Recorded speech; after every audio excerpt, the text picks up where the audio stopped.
Hey guys, today I'm going to be talking about what homeschooling overseas is like. Hey guys, welcome back. I'm Stacey, and here on my channel it's all about living overseas, being a mom, and homeschooling. As a way to introduce myself, me and my husband have been married for 10 years. We live in Cambodia. We're originally from the States. We've lived here for almost 6 years now. We have 4 boys. 2 of those were born here, and our oldest 2 are twins. This video is in collaboration with my sweet friend Rachel from 7 in All. She has a YouTube channel, and she also is going to be doing a video about what it's like to homeschool overseas. She has 2 little boys, I think a 2-year-old and a baby, but she and her mom homeschool, I think it's 4 students together, and they're older grades. So what's your name? Zedek. How old are you? Yeah, you're 6 years old. So this is one of the twins, and we just started 1st grade. What's your favorite subject? Science. Science. This kid loves science. So this video is going to have 3 parts. The first part, do one finger. The first part is going to be why I homeschool abroad or overseas. The second part is going to be, I got my baby right back here too. The second part is going to be pros and cons of homeschooling overseas or abroad. And number 3 is going to be my current favorite resources for homeschooling abroad or while traveling. Okay, so question number 1, why do I homeschool overseas or abroad? The answer is the international schools are too expensive. And I homeschool because of a lot of the same reasons people in the States homeschool their kids and don't send them to a public school. Also, along with that, one of my favorite things about homeschooling is being able to have that one-on-one connection with my children and being able to be there with them when I see them learning, know what they're learning, be involved with it, and I get to learn along with them. And plus, I just think it's a lot of fun to homeschool them, to teach them, to know what they're learning, and to be learning it myself. It's so interesting. I love researching all the homeschool curriculum ideas out there and like making it fun and teaching my kids in fun ways they can understand and learn it, making it like hands-on or games or interactive because my kids are so little. Yeah, I just really thrive on all of the different aspects of teaching. Another one of my favorite things about homeschooling my children is that my kids are actively, because it's one-on-one, or 2-on-1 if I'm having the twins, if I'm teaching them, they're actively engaged in the learning and they don't slip into passivity. I'm working right with them. Okay, on to part 2 of my video, some of the potential benefits and some of the obstacles of homeschooling overseas. And I wrote a list here so that way I can keep track. If you see me looking down, that's why. So first of all, I'm going to do potential benefits to homeschooling overseas. Okay, so probably the biggest benefit to homeschooling overseas, or a huge one, is learning by living in that country, living in that culture, being able to learn the local language, and being exposed to all different ways of being able to live life. So a big benefit to homeschooling overseas is you can take advantage of learning opportunities that are naturally where you live. So one would be like the culture, the language, and the food. So get them out in the culture, get them playing with neighbor kids to learn the language, or you can hire a tutor. We recently just started having a tutor, a friend of mine, come to our house to teach the boys, and the boys have really been enjoying it. She does really good with kids and just interacting with them, making it play-based learning a second language, and that's been really fun for them. And then the food, we love going out and trying different foods, trying new things. Yeah, there's tons of unusual foods here that we don't necessarily eat in our passport country. There's a lot of good food locally too. We love like the stir fries. My boys love rice. One in particular begs for rice 3 meals a day, every single day. He just loves rice. All right, some more learning opportunities to take advantage of is learn the history of your culture. Here in Cambodia, there's a huge history with the Pol Pot genocide and Khmer Rouge and all that. Go to local museums, go more than once so your kids can really take it in and absorb it. Learn the geography of your country, and along with that, learn like the climate and the biomes and the weather and just all that stuff. We live in a tropical country, we have rainforests here, there's so much to explore and so much to learn. I also wrote down learn skills that are you can learn skills that are culture specific. Like for example, if you live in Italy, you can learn like how to cook Italian food. Here in Cambodia, I know like they have this dance that they do with their hands that tells stories. It's really neat, and a lot of kids, especially little girls, look at them involved in learning those dances. And then another one is language. Also, not just like learning to speak it, but also learning to read and write it. Now, I have learned to read and write it, but my boys have not yet, just because they are currently learning to read and write in the English language. My script is really pretty. It's kind of like Chinese letters, but not quite as detailed. But it's pretty if you look at it. And you could even like teach your kids to type in that one. My boys aren't there yet, but just ideas. Another benefit to homeschooling if you move to a country when you have older kids is they don't have to adjust to a new country, a new culture, a new language, a new socialization, and a new way of education. At least they'll be able to still be educated the same way. They can slowly adjust to the things and it doesn't have to all be quite so rushed. Okay, another benefit is finances. When you live, often, at least here where we live, the international schools are really expensive. I know there are some families that it's still cheaper for them to like hire a teacher to come to their house and teach the student. Last year, when I had a baby during the school year, I was able to have a friend of mine come from the States and teach the boys for a bit, and so that was really helpful. Another benefit to homeschooling abroad is flexibility. I have my notes here. So travel, oftentimes if you live overseas or abroad, you end up traveling a lot. Sick days, if you or your students are sick, it's okay. You can just take off that day, you can make it up. Another benefit is visitors, you can take time off if they come.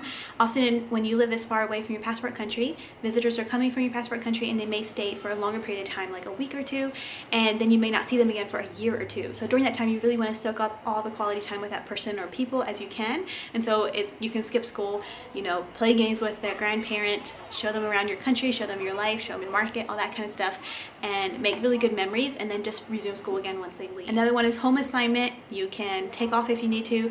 Like for example, our home assignment was supposed to be this past summer, but because of COVID, we couldn't take off. So we're hoping to be able to go later this fall. That still is not for sure.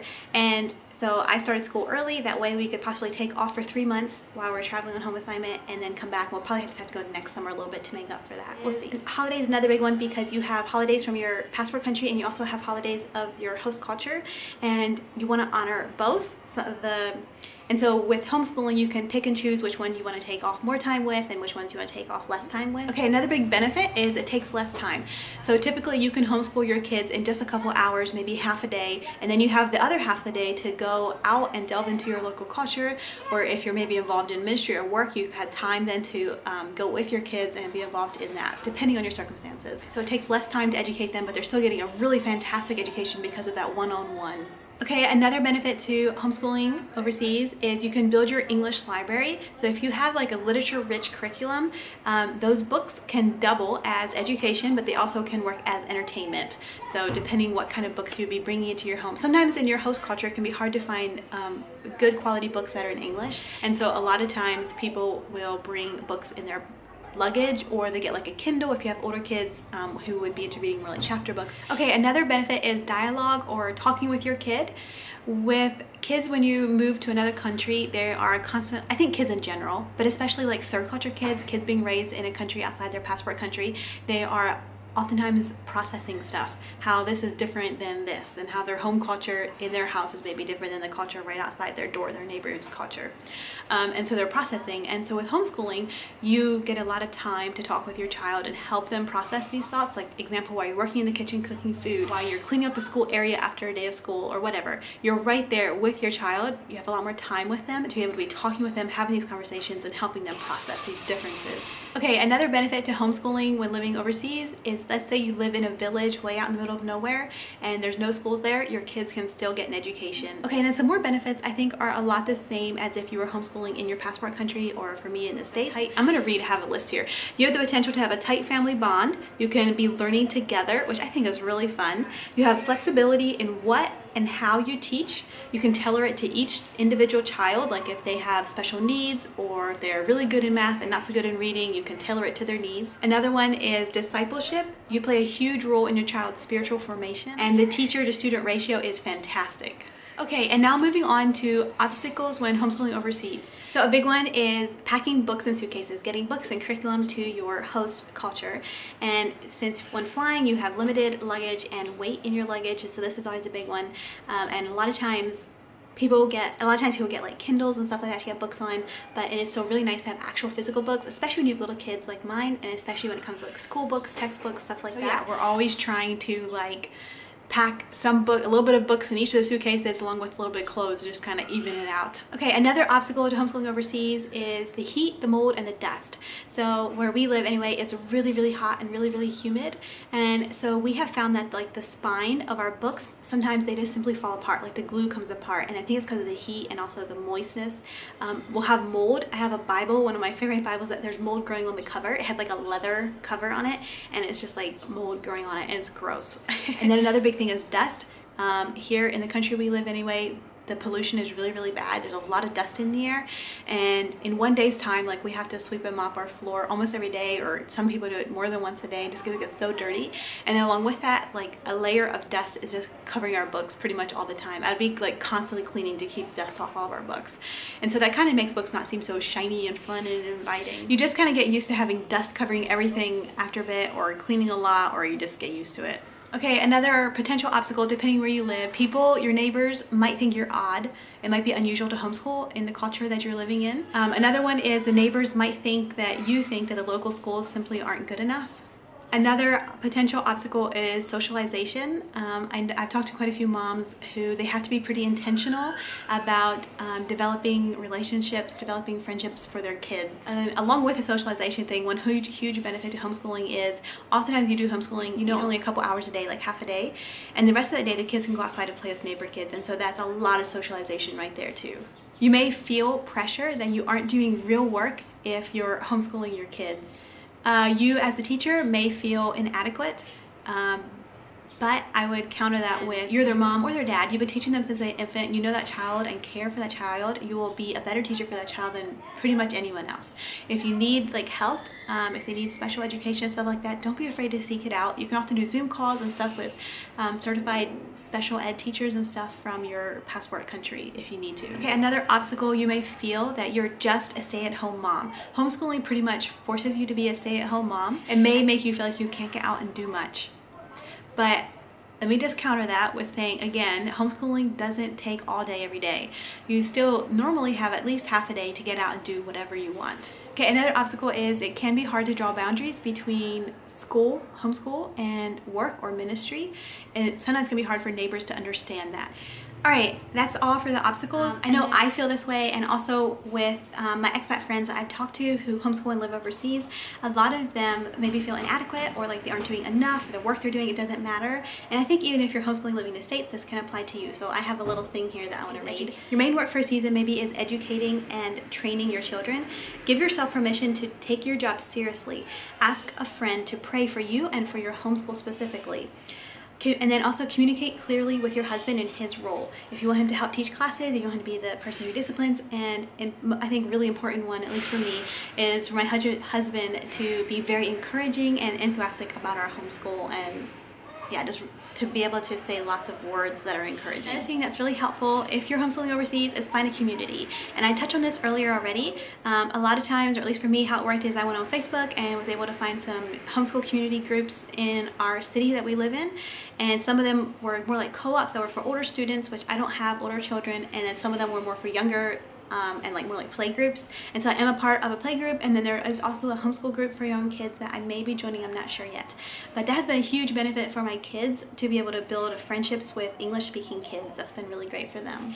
Homeschoolers are genuinely some of the nicest and most accepting people you will ever meet. These mini communities can be a great way to make valuable friends and a great source for sharing information and networking.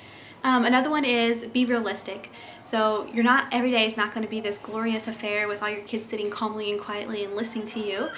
You are going to have some hard days, but to me the good days far outweigh the bad days, and the fun of teaching them, educating them, and connecting with them, building a relationship with them, discipling them is so worth it. And remember on those hard days and those bad days that God gives grace, grace, and grace. And remember that the goal is that we as the mom, as the teacher, as the dad, walk with God first, and then walk alongside our children and teach and educate and disciple them to walk with God also. Okay, and then moving on to part 3, my current favorite resources for homeschooling while living overseas. So my favorite ones for this year are ones where you don't have to worry about shipping. So some of my favorite resources to download and print myself that I really love is The Good and the Beautiful. We used their math last year and we loved it. I loved it as a teacher and my boys loved it as students. So I forgot to show you. I have their math here. This year we're doing Math 1, and I just was able to download this and print it, and we really like this. Along with the math, it has this really pretty calendar that you do with your kids, and they go through. And this is the language arts that we're doing, and we really love it so far. I was able to get it printed here, and yeah, it's a lot of fun. We aren't very far into it yet, but so far we're liking it. And again, for 1st through 5th grade, you can get the downloadable version for free for their language arts, which is huge. And their language arts covers, I think it's like 9 subjects.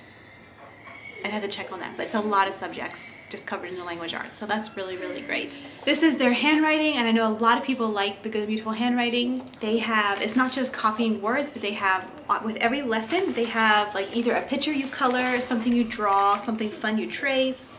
Here you color the instruments. Here's a dot to dot, and there's also some mazes in here. So yeah, we really like the handwriting. And then along with the Good and the Beautiful, their math and their language arts, they also have science units. We're currently doing the safety science unit, and my boys are loving it. This is a good one for younger kids. Today we did fishing. They had little fish back here I cut out and laminated, and then we had a fishing pole with a string and a magnet. We had to catch them. And then these cards here were for a scavenger hunt that we had to do around our house, all having to do with safety of like lightning and stuff like that. They have a little mini books that come with it. This one's a lightning safety book with beautiful pictures, stuff like that. So I definitely recommend the Good and Beautiful. Check them out if you're homeschooling overseas. Okay, another one is Gather Round. You can download the PDF and print it. And this one I think covers 9 subjects. It covers everything but math. So what you do is it comes with a teacher's guide, and then they have one student notebook for different grades. So you'll be teaching one time. You can teach all the different grades of your children, teaching basically one subject, but then they have their individual notebooks, workbooks at their level. And then again, they have all different topics. Okay, another one is Brave Writer by Julie Bogart. And again, her stuff you can download and print easily. This year we're trying out her Jot It Down, and this one is for really young kids, where it's a writing program. It's the very beginning stages of it. It's a lot of fun. They have different like monthly projects you work on in here, and she also has like a language arts program, which I have not tried, but it is on her website that you could buy and print yourself. Okay, another one is Master Books, and I haven't ordered anything from them yet, but I want to try out a couple things for them sometime in the future. And you can buy their ebook, download it, and print it. But like I said, I don't have it to show you because I haven't tried it out yet. Another one is the Critical Thinking Co. And I was able to buy this as an ebook and print it out. And this is like logic skills, thinking skills. And this one's black and white, so it's great for saving on ink. Okay, another one is Evan Moore. I was able to download this as an ebook for free actually because of the whole COVID thing. But you can buy them, and they have run a lot of sales and stuff if you sign up for their email.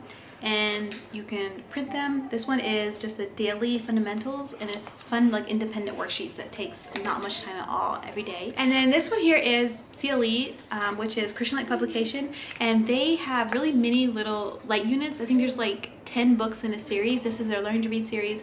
But if you wanted to, this would be a curriculum that if you're traveling, like you know you're gonna be gone from the States for like 3 months or whatever, this would be a great one to just get like whatever, however many books your kids would normally cover in those 3 months, just to only carry those with you. So it'd be a really lightweight thing. And if they finish this book, then you could get rid of it. You wouldn't have to keep hauling it with you instead of carrying a big thick textbook with you. So this would be an option for that. That would be great. The Gather Round one would work like that too. It's a pretty thin book, and you could have the teacher's one just like on your phone, and then only print out the workbooks. And you'd only need one of these per student plus something for math. Okay, and another of my favorite resources is online learning aids. And so there is tons of online learning aids. You can do curriculum or games. One thing about online learning aids is they're really fun and usually they give immediate feedback, which can be really gratifying. Ideally, I don't use online learning aids as my main curriculum. I just use it as an assistant, as a fun add-on, and perhaps in the future, like with teaching textbooks, I may use it more. We'll see. So literature-rich curriculums are great because they can double as curriculum and as entertainment, and they can help you grow your English library. And then for read-alouds, you can get a lot of those like online, like with a Kindle or a Kindle app on your phone, and also like Audible, you could get them to be reading a lot of them to you. And then probably my ultimate favorite resource is YouTube. You can go in there and find a ton of books on there, people reading them. Sometimes you find the authors reading them. You can find like chapter books and also children's books. And then aside from books, you also can find like movies, like video clips, educational ones. Alright, so that is all I have for this video. I hope you enjoyed watching what homeschooling overseas is like. Let me know down below in the comment section if you have any questions or any great resources. Share with other moms so that way they can find them and see them. And I would love to hear from you guys. Don't forget to give this video a thumbs up, smash the thumbs up button, and go and in the description box you can find the link to go and watch Rachel's video of her talking about what homeschooling overseas is like. I hope you found this video helpful and encouraging, and we'll see you guys again soon. Bye!